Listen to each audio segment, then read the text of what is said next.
mismo que el de mayo. Es decir, salvo algunas comas, algunos pequeños cambios en lo que es las ciertas cláusulas, más de adaptación a las nuevas circunstancias, es básicamente el mismo acuerdo que ya estaba sobre la mesa desde mayo de 2024. Hay que recordar, el 31 de mayo de 2024, después de varias rondas de negociaciones y que parecía que había un acuerdo claro y que incluso por parte de la Casa Blanca se dijo que el acuerdo era israelí, es decir, venía desde Israel, pues bueno, la realidad es que Israel acabó invadiendo la franja de Gaza, perdonad, la zona de Rafah, en contra, bueno, en principio de lo que parecía la posición estadounidense, ¿no? Y Biden, en un intento de, como de presionar, apareció públicamente revelando el acuerdo ese 31 de mayo, ¿no? El contenido del mismo y después se votó en el Consejo de Seguridad de Naciones Unidas el 10 de junio una resolución que lo que venía a decir era que se pedía a Hamas que aceptara el acuerdo. En verdad, Hamas había aceptado el acuerdo desde mayo. Había aceptado de manera clara y quien no estaba aceptando el acuerdo y quien estaba poniendo todo tipo de obstáculos, como ha hecho constantemente, y digamos todo tipo de artimañas para decir que quedaban cuestiones pendientes, era Israel. Esa resolución fue aprobada por 14 votos a favor y una sola abstención, que fue de Rusia, y, en definitiva, eso es lo que tenemos hoy en día sobre la mesa. Es decir, un acuerdo que en lo fundamental es el mismo que el de hace 8 meses. En primer lugar, pues bueno, es un acuerdo de 3 fases para terminar con la guerra actual y que, en primer lugar, lo que establece es un intercambio de prisioneros, ¿no? Es decir, jamás se dice que tiene unos 98 prisioneros, ese es el cálculo que había, que quedaban desde los 200 que hubo en el inicio.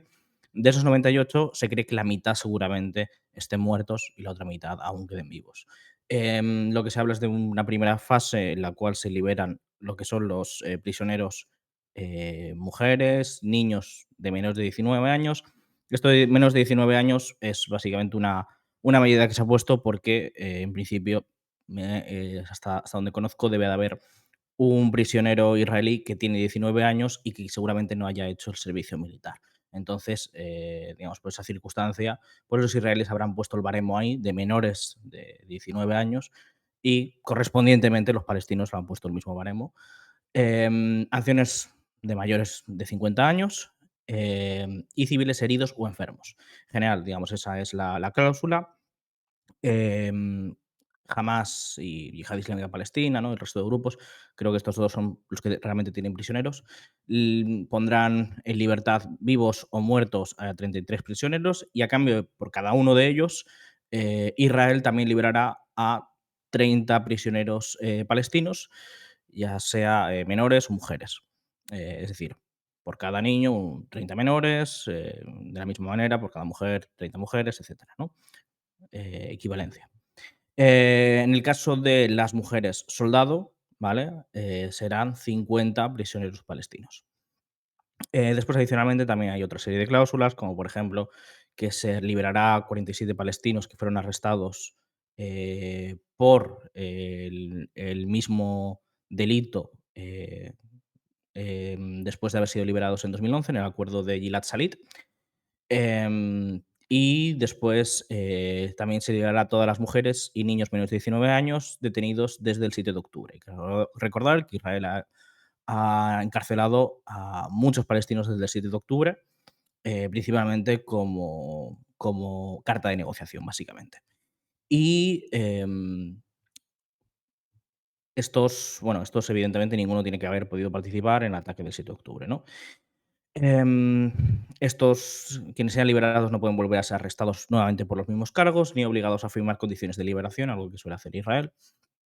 El elemento más importante de esta primera fase es la, el abandono de Israel de las zonas pobladas, que se concreta en la segunda fase con la retirada completa de Israel de la Franja de Gaza. Esto es fundamental, es una condición indispensable que siempre estuvo por parte de Hamas en las negociaciones, es decir, que hubiera intercambio de prisioneros y que Israel abandonara la Franja de Gaza como parte del fin de la guerra. La fase 2 básicamente se negociará no está cerrada, es decir, quedan detalles, porque en la fase 2 también se intercambian prisioneros. En la fase 2 se intercambian los prisioneros hombres civiles y militares, básicamente, a cambio de un número aún por acordar de prisioneros palestinos. Estos serán más caros de canjear, evidentemente. Hay que recordar que, por ejemplo, Gilad Shalit en 2011 fue intercambiado a cambio de 1.000 prisioneros palestinos. Por lo tanto, aquí quizás se puedan ver vaciadas las prisiones israelíes, ¿no? Seguramente en esa segunda fase podríamos ver la liberación de Marwan Barghouti, el prisionero palestino así más importante. Y esta segunda fase se tendrá que empezar a negociar a partir del día 16 de la primera fase y debería concretarse los detalles al final de la quinta semana. Em, Como digo, no es algo cerrado, en esta segunda fase también se declararía como tal el fin del conflicto, y se mantendría un alto el fuego permanente. Pero ahí es donde está, digamos, el truco, y es el hecho de que no está cerrado, se tiene que por negociar del todo, y por lo tanto hay gente en el gabinete de Netanyahu que pide que se reanude el conflicto después de la primera fase, ¿no? Bueno, el caso de Ben Gvir, que tenemos noticia de que ha dimitido, al menos en cuanto se apruebe en el gabinete de seguridad el acuerdo, es que, bueno, él ha dimitido directamente y dice que si se reanuda la guerra, él volverá al gobierno. En el caso de Smotrich, por ejemplo, eh, se mantendría dentro del gobierno a cambio de una serie de concesiones, principalmente eh, anexiones en Cisjordania, más colonias, más apoyo y más fondos para los colonos, etcétera, ¿no? Ese tipo de cosas. Pero la posición principal es que cuando se llegue a la segunda fase, tiene que reanudarse el conflicto, tiene que romperse el acuerdo. Eh, Estaremos expectantes a ver qué decisión toma Netanyahu. Ahora mismo lo que ha hecho es ganar tiempo, pero si eso llega a ocurrir, la cuestión es que el gobierno perdería esa mayoría que ahora tiene en el Parlamento. Ahora tiene 62 escaños, con la pérdida de Ben-Gvir pierden creo que 6 y se queda con 62. La mayoría es de 61. Y Smotrich tiene otros 7 escaños. Es decir, si pierde a Smotrich, junto con Ben-Gvir, perdería la mayoría parlamentaria y tendría que, una de dos, o aceptar elecciones o gobernar con el apoyo de la oposición, que da la seguridad al gobierno de la continuidad del mismo mientras se cumpla el acuerdo, básicamente. Y bueno, es un acuerdo que está, digamos, sancionado y garantizado por Egipto y Qatar como negociadores y Estados Unidos como la tercera parte en la mediación en favor de Israel, ¿no? Evidentemente, bueno, digamos, en la última fase ya lo que se entra es intercambio de cuerpos de prisioneros y lo que es apertura de pasos fronterizos dentro de la Franja de Gaza y por último, la cuestión de la reconstrucción, que se habla de un periodo de 3 a 5 años, en el cual haya apoyo en este proceso, o al menos supervisión por parte de la ONU, Qatar, Egipto, y se buscaría seguramente otro tipo de apoyo financiero de otras fuentes. Pero bueno, esto sería lo principal a nivel, digamos, más técnico del acuerdo y de su resultado. Vale, nos lanzan varias preguntas, como por ejemplo, Sí. si sobre los tiempos, sobre si el hecho de que se haya alcanzado ahora el acuerdo y no, como tú dices, que sea el mismo acuerdo desde mayo del año pasado, ¿no? En el fondo. Pues que si se ha alcanzado ahora tiene que ver con la inminente llegada de la administración Trump o sí que es algo que realmente no está relacionado. Sí, sí, está claramente relacionado. Ese es, digamos, el elemento más de análisis. Es un acuerdo bueno, yo diría que por un lado hay un elemento, digamos, de que el gobierno, digamos, el Netanyahu y su gobierno no estaban interesados en ese acuerdo hace 8 meses, tanto por la situación regional, de Siria, Líbano, derrota de Hezbollah, situación de Irán, pero también en relación con Biden. Es decir, este gobierno apostaba por la llegada de Trump a la presidencia y aquí, pues bueno, quizá pues, podemos llegar a hacer un paralelismo con la crisis de los rehenes del 79 con la victoria de Reagan frente a Carter, ¿no? En este caso no ha sido algo tan, digamos, puñalada trapera ni nada de ese estilo, porque al final Biden tenía las herramientas para presionar a Israel y lo que pasa es que no ha querido emplearlas. Es decir, Biden no quería incurrir digamos, en los costos que habría significado presionar a Israel.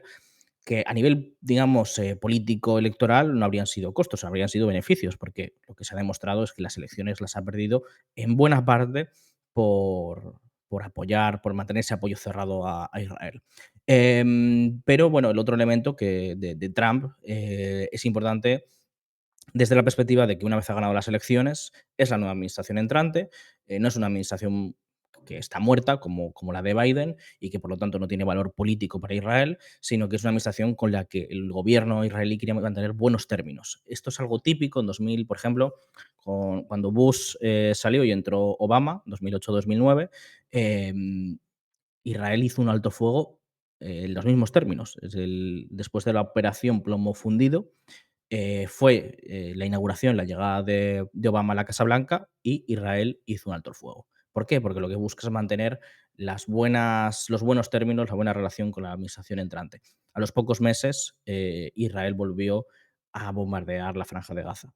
Yo creo que aquí hay un elemento sustancial que vaya más allá, digamos, de ese interés político, digamos, mezquino del momento, de conseguir mantener esa buena relación con Trump y concederle una victoria, porque realmente aquí se está concediendo una victoria política importante a Trump, que por otro lado, como digo, creo que hay ese elemento sustantivo en el cual el propio Trump ha sabido y ha querido presionar lo suficiente. Porque al final estamos hablando de que aquí no tenemos una coalición de gobierno en Israel estable. Tenemos una coalición con intereses algo dispares en los objetivos y que se puede haber afectado, como estamos viendo, por estas decisiones y por estos acuerdos. Por lo tanto, aquí Netanyahu no está jugando simplemente a conseguir ganarse la simpatía de Trump. Aquí Netanyahu se está jugando a la propia continuación del gobierno. Por lo tanto, lo que ha pasado es que, en ese sentido, Trump sí que ha metido la presión que creía necesaria para conseguir el acuerdo y ha amenazado. Ha enviado a su enviado especial, Witkoff, que es un promotor inmobiliario judío, y digamos que ha tenido una actitud menos diplomática y más de presionar y de negocios.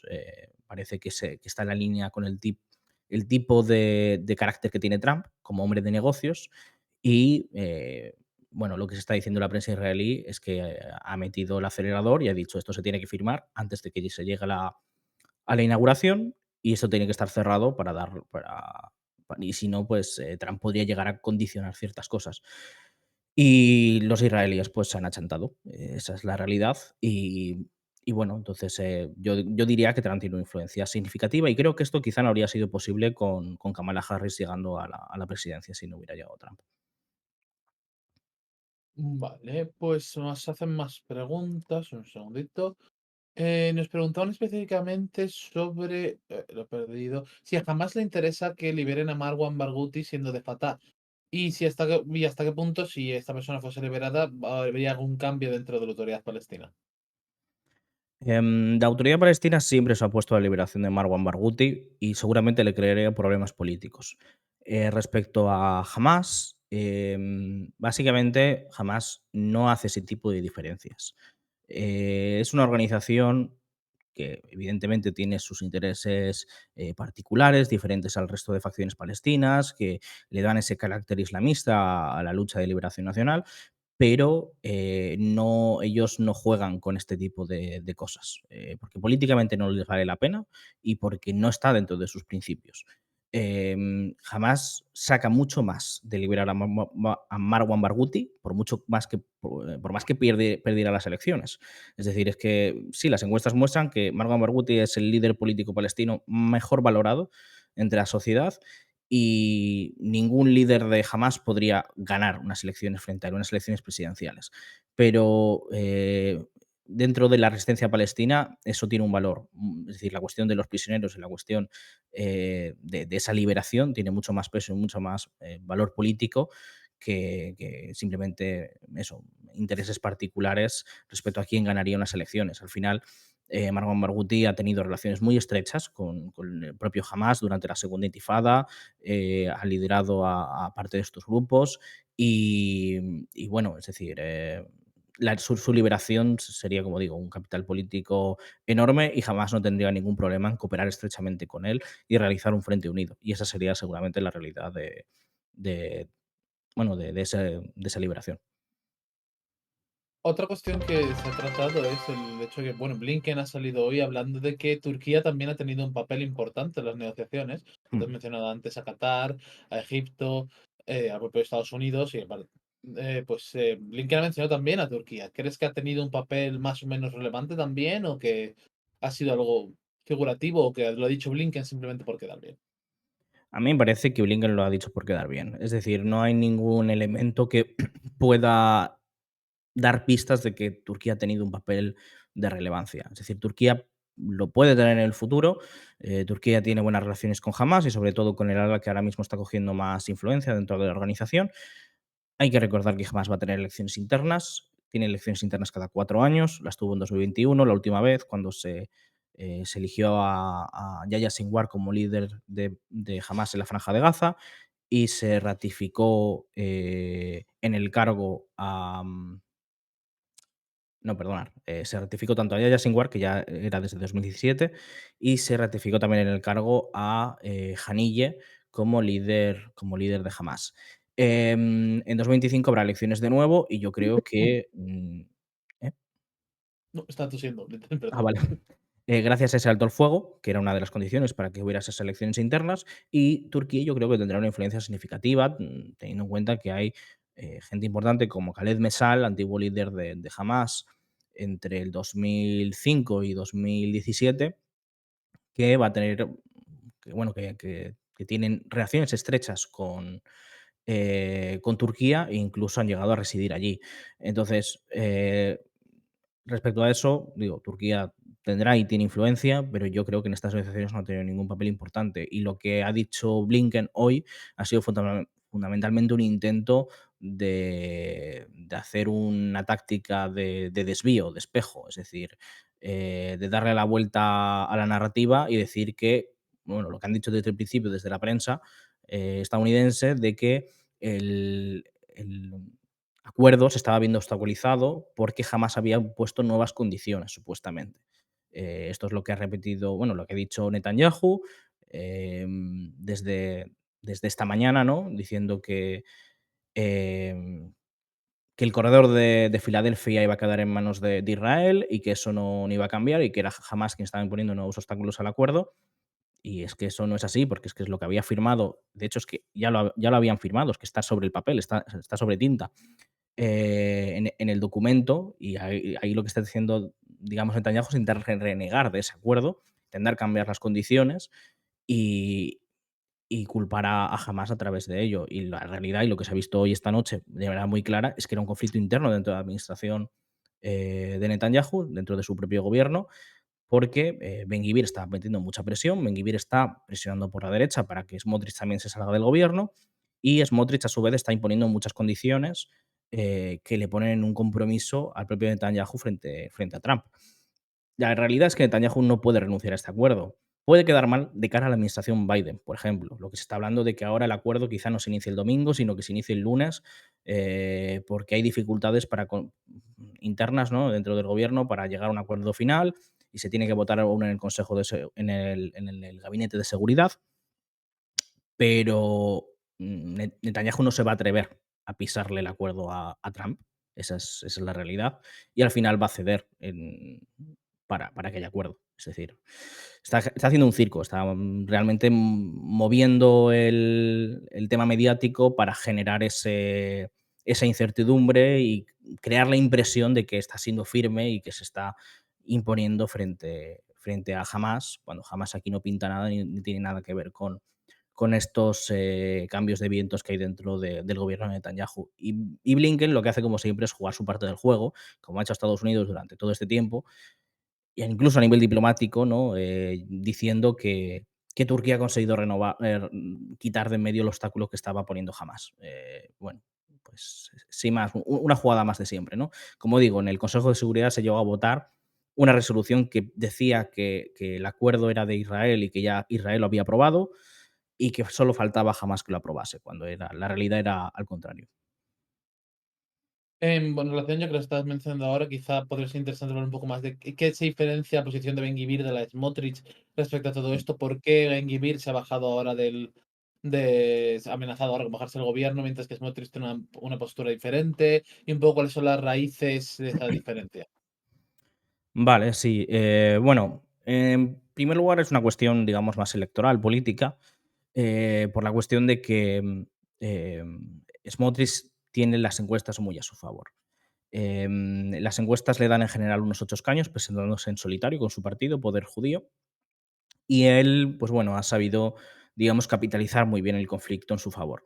Ha sido quien ha generado así más ruido, es el que ha movilizado más entre sectores del Likud descontentos con la política de Netanyahu, digamos, los sectores más a la derecha, que digamos, que culpan a la política del statu quo permanente, de la ocupación sin mover adelante el tema de la anexión, que es la política que Netanyahu ha llevado durante la última década. Y, bueno, es decir, eso eso el Itamar Ben-Gvir ha sabido explotarlo mucho, y entonces él ve la manera en la cual, puede tirar de ahí, quizá no llegar a forzar elecciones, pero seguir capitalizando eso poniéndose al acuerdo. Y si se va a elecciones, él no va a ser más perjudicado, porque va a sacar un buen resultado. Ahora mismo él tiene 6 escaños, y eso lo ha hecho yendo en coalición con sionismo religioso, que ha sido esa fue la gran victoria, de traer digamos, a los sectores fascistas al Parlamento israelí por parte de Netanyahu, cuando consiguió que Ben-Gvir y Smotrich se juntaran en una sola lista electoral. El caso es que Ben-Gvir ahora por sí solo conseguiría esos 8 escaños, lo cual es todo un éxito. Por parte de Smotrich, él tiene una posición mucho más débil. Si hubiera elecciones, se quedaría sin representación dentro del Parlamento. Y Smotrich también hay que tener en cuenta, que al final se mueve por otras condiciones más allá de las electorales. Smotrich le interesa mantenerse dentro del gobierno y asegurar eso, porque le interesa mantener su posición, ante todo. Smotrich viene de una tradición política, más propia pues, de las colonias, de las relaciones con los propios colonos mesiánicos, lo que es ese sionismo religioso, que es toda una base social dentro de Cisjordania sobre todo. Y, básicamente, él responde ante esa gente, responde a gente como Daniela Beiss. Daniela Beiss, que es esta famosa líder colono, que están más acostumbrados, pues, a intentar siempre negociar, sacar alguna tajada, conseguir concesiones por parte del gobierno, y entonces quieren mantenerse dentro de esa lógica, y por lo tanto no le interesa abandonar un cargo tan importante como el Ministerio de Finanzas, que va a ser clave para el reparto después de las prebendas en 2025. Es decir, al final se tienen que asignar los presupuestos. Eso es algo que aún está un poco en el aire. Si bien se aprobó, si no recuerdo mal, se llegó a aprobar el presupuesto, pero las partidas y el cómo se reparten esas partidas es muy importante para el movimiento colono. Entonces, al final Smotrich se mueve más por ese tipo de intereses, mientras que Ben-Gvir, que es alguien que viene de una tradición política distinta, como es el cajanismo, pues eso, que más acostumbrados a el janismo es un movimiento que haya estado prohibido por terrorismo dentro de Israel. Al menos, digamos, su partido matriz original de Meir Kahane, el rabino que lo formó, y es un movimiento que, digamos, tiende más a una retórica, digamos, populista, de movilización, y que depende más no tanto de una base social sólida como la que tiene Smotrich dentro de los colonos, sino de generar esa movilización y ese impacto constante, ¿no? Entonces, pues es la diferencia fundamental que explica por qué uno sale del gobierno y otro se queda. Vale. Déjame ver si tenemos alguna otra pregunta. Bueno, antes de nada, agradecer a